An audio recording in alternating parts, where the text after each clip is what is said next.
Hello, I'm Jim Rowe, founder of the Caregiver Project, and I'm speaking to you now on behalf of our whole board.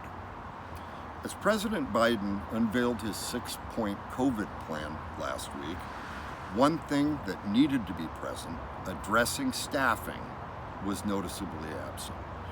In fact, increasingly, hospitals aren't turning down patients because their beds are full. It's because they're at a point where they don't have enough staff to take anyone else.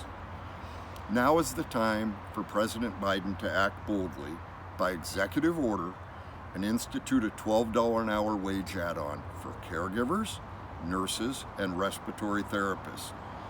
In the meantime, we can study the effect on safety net savings, Medicare costs, and economic growth that support keeping at least the caregiver portion of this in place, because it's going to be better than budget neutral.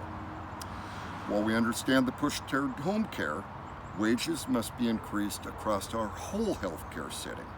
We need to be able to rely on rural hospitals who use nursing assistants, nursing homes, assisted living facilities, and home care settings.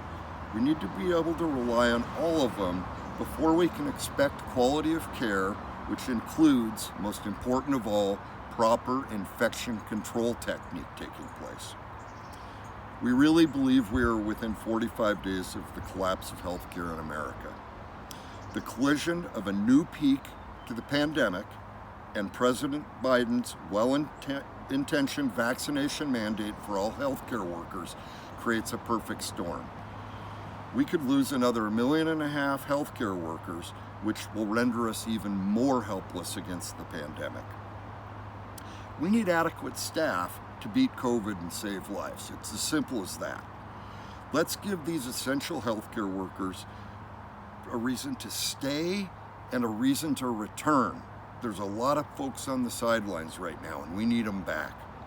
The executive order will attract enough care workers in all settings to save lives, improve care everywhere, and fortify America's frontline forces in the fight against COVID-19.